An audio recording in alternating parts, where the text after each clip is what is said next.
दोस्तों स्वागत है आपका इनसाइट नॉलेज की इस समय की टॉप डिफेंस और वर्ल्ड अफेयर से जुड़ी न्यूज में। इस वीडियो में बात करेंगे कि किस तरह से पाकिस्तान भारत की शिकायत लेकर यूनाइटेड नेशन में पहुंचा है। इसके अलावा किस तरह से बांग्लादेश की सरकार ने मीटिंग में आने से मना कर दिया और इस रीजन में होने वाली इंपॉर्टेंट मीटिंग से अपने आप को किनारे किया है। वहीं लगातार जिस तरह से भारत की निफ्टी सेंसेक्स ग्रो कर रहा है और भारत की अर्थव्यवस्था तेजी से बढ़ रही है, इसी बीच वर्ल्ड बैंक की तरफ से काफी चौंकाने वाले आंकड़े भारत की जीडीपी को लेकर पेश किए गए हैं। इसके बारे में भी इस वीडियो में बात करेंगे। वहीं मुस्लिम को लेकर स्वीडन की तरफ से एक काफी कंट्रोवर्शियल बयान दिया गया है। इस खबर के बारे में भी इस वीडियो में बात करेंगे। सभी खबर बेहद इंटरेस्टिंग है, इसलिए वीडियो को अंत तक जरूर देखिएगा। साथ ही मेरी एक छोटी सी रिक्वेस्ट है कि नीचे दिए गए सब्सक्राइब बटन को प्रेस कर बेल आइकन को दबा ले, जिससे हमारी डेली ऐसी वीडियो आप तक सबसे पहले पहुंच सके। तो चलिए शुरू करते हैं इस वीडियो को। पहले बात करते हैं कि किस तरह से हिंद महासागर में बांग्लादेश ने टेंशन बढ़ा दी है। वहीं एक इम्पोर्टेंट मीटिंग जो होने वाली थी उसको लेकर उससे अपने आप को किनारे कर लिया है। दरअसल एक तरफ तो मोहम्मद माइजू के नेतृत्व में बांग्लादेश ने रणनीतिक रूप से बड़ा यू टर्न लेते हुए 30 अगस्त को कोलंबो सुरक्षा सम्मेलन में शामिल हुए। हर साल इस सम्मेलन का आयोजन हिंद महासागर क्षेत्र में कई तरह के खतरों का मुकाबला करने के लिए किया जाता है। इसमें हिंद महासागरीय क्षेत्र के देशों के राष्ट्रीय सुरक्षा सलाहकार NSA शामिल होते हैं। इस बार कोलंबो सुरक्षा सम्मेलन में भारत के अलावा मॉरिशस और श्रीलंका शामिल हुए। वहीं इस सम्मेलन में राजनीतिक उठापटक से जूझ रहा बांग्लादेश शामिल नहीं हुआ। अब दोस्तों इस सुरक्षा सम्मेलन का जो मुख्य एजेंडा है वह आतंकवाद के खतरों से निपटना, समुद्री सुरक्षा को और भी चाक चौबंद करना, इसके अलावा साइबर सिक्योरिटी, अंतर्राष्ट्रीय आपराधिक नेटवर्क, राष्ट्रीय और अंतर्राष्ट्रीय कानून से संबंधित जानकारी साझा करना, ये मुख्य मुद्दा रहा है। लेकिन बांग्लादेश का इसमें न शामिल होना एक बड़ी घटना है, क्योंकि इस समय बांग्लादेश के अंदर अस्थिरता का माहौल है और समुद्र के रास्ते भी कई बांग्लादेशी एक दूसरे देशों में घुसने की कोशिश कर रहे हैं। जिस तरह से लगातार बांग्लादेश की सरकार के द्वारा इस समय स्टेप उठाए जा रहे हैं, उससे लगता है कि बांग्लादेश भारत के खेमे से हटकर पूरी तरह से चीन के पाले में जाता हुआ दिखाई दे रहा है। हालांकि ये ज्यादा देर तक नहीं रहेगा। जिस तरह से मालदीव ने यू टर्न मारा है और अब भारत के साथ अपने रिश्ते मजबूत करके चल रहा है, वह समय दूर नहीं जब बांग्लादेश भी ऐसा ही करेगा। लेकिन इस समय भारत को भी बांग्लादेश के खिलाफ सख्त कदम उठाने की जरूरत है ताकि उसे अपनी गलतियों का एहसास हो। बहरहाल इस खबर के ऊपर अपनी राय कमेंट बॉक्स में लिखकर बताइएगा। बढ़ते हमारी अगली खबर की तरफ। ये खबर वर्ल्ड बैंक के आंकड़े को लेकर सामने आ रही है। वर्ल्ड बैंक ने भारत की आर्थिक वृद्धि को लेकर अपना अनुमान बढ़ा दिया है। पहले वर्ल्ड बैंक ने फाइनेंशियल ईयर 2024-25 के लिए भारत की विकास दर 6.6% बताई थी, लेकिन अब इसे बढ़ाकर 7% कर दिया है। इसका मतलब है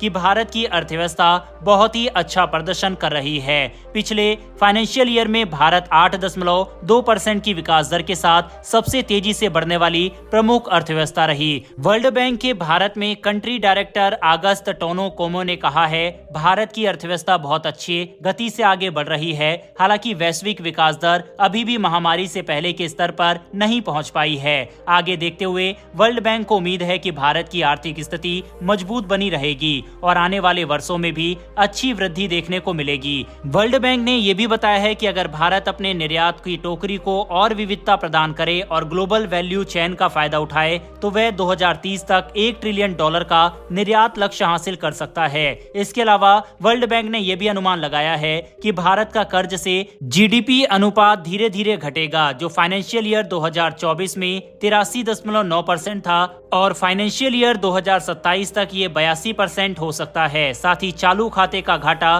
फाइनेंशियल ईयर 2027 तक 1 से 1.6% के बीच रहने की उम्मीद है। कोमे ने भारत के फ्री ट्रेड एग्रीमेंट पर भी बात की और इसे आर्थिक मजबूती का एक महत्वपूर्ण कारण बताया।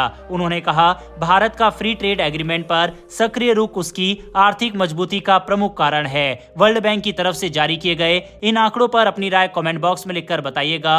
बढ़ते हमारी अगली खबर की तरफ, जो कि स्वीडन से निकलकर सामने आ रही है। दरअसल धीरे धीरे इस्लाम को लेकर पश्चिमी देशों में नफरत बढ़ती जा रही है, जो कि वहां के लीडर्स के बयानों से पता चलता है। पोलैंड किस तरह से इस्लामिक एक्सट्रीमिस्ट के खिलाफ अपना स्टैंड खुलकर रखता है, ये हम सब भली भांति जानते हैं। इसके अलावा इटली, फ्रांस, ब्रिटेन भी अब इसको लेकर काफी सख्त हो चुका है। वहीं कल की वीडियो में हमने आपको बताया था कि किस तरह से डोनाल्ड ट्रंप ने सोशल मीडिया पर पोस्ट करते हुए लिखा था कि अगर कमला हैरिस जीतती है तो सड़कों पर टोपी पहने हुए लोग अमेरिका का झंडा जलाते हुए दिखाई देंगे।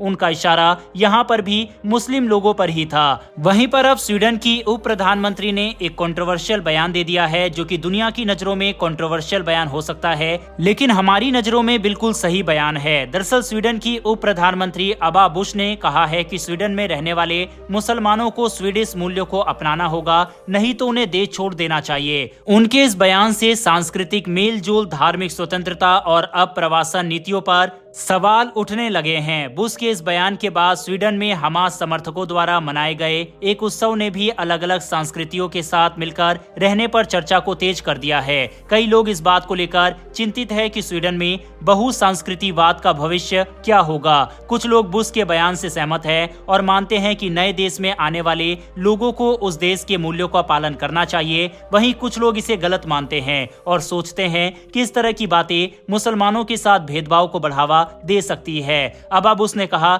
मैं चाहती हूं कि मुस्लिम लड़के और लड़कियां महसूस करें कि हम उनके साथ हैं। उन्होंने ये बात कई बार दोहराई, जिससे साफ होता है कि वह स्वीडन में रह रहे मुस्लिम युवाओं की चिंता करती है। हालांकि उनके इस बयान को लेकर कई लोग असहमति जता रहे हैं। इस बहस में स्वीडन की अप्रवासन नीतियों पर भी सवाल उठे हैं। कुछ लोग सख्त नियमों की मांग कर रहे हैं ताकि बेहतर सांस्कृतिक मेल हो सके, जबकि दूसरे लोग चाहते हैं कि स्वीडन हर संस्कृति के लोगों के लिए खुला और स्वागत करने वाला बना रहे। हालांकि पश्चिमी देशों की इन्हीं गलती की वजह से फ्रांस, ब्रिटेन, इटली में दंगे देखे जा रहे हैं। यही कारण है कि स्वीडन की तरफ से इस तरह के बयान अब सामने आ रहे हैं। बहरहाल स्वीडन की उप प्रधानमंत्री के इस बयान से आप सहमत हैं या फिर नहीं, इस पर अपनी राय कमेंट बॉक्स में लिखकर जरूर बताइएगा।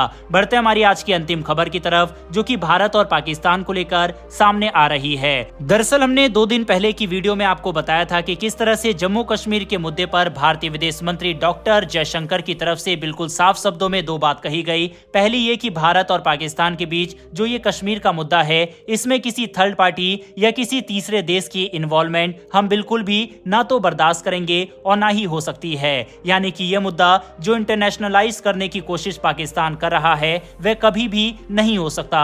दूसरी जो बड़ी बात उन्होंने पाकिस्तान को लेकर कही थी कि इस मुद्दे पर पाकिस्तान के साथ जो बातचीत का दौर था वह अब खत्म हो चुका है और कश्मीर हमारा अभिन्न अंग है और बात होगी अब पीओके पर। इसके अलावा भारतीय विदेश मंत्री ने टेररिज्म पर भी बोलते हुए ये कहा कि अगर कोई एक्शन पाकिस्तान इस तरह की करने की फिराक में है और टेररिज्म को जिस तरह से बढ़ा रहा है, तो उसका अंजाम भुगतना होगा, क्योंकि हर एक्शन के कॉन्सिक्वेंसेस जरूर होते हैं। अब भारतीय विदेश मंत्री के इसी बयान से पाकिस्तान इतना बौखला गया है कि वह यूनाइटेड नेशन के दरवाजे खटखटाने लगा है। पाकिस्तान के फॉरेन ऑफिस की तरफ से ये बयान सामने आया कि कश्मीर का जो ये मुद्दा है, ये इंटरनेशनली रिकॉग्नाइज्ड इशू है और ये मुद्दा सॉल्व होगा यूएनएससी रेजोल्यूशन के तहत। लेकिन इस बार जो सबसे अच्छी चीज रही वह यूनाइटेड नेशन की तरफ से सामने आई, जिसने एक तगड़ा तमाचा पाकिस्तान पर लगाया है। यूएन की तरफ से कहा गया है कि जब भारत इस मुद्दे को उठाता है तो पाकिस्तान बोलता है कि यूएनएससी रेजोल्यूशन के तहत ये सॉल्व होना चाहिए, लेकिन जब यूएनएससी रेजोल्यूशन को फॉलो करना होता है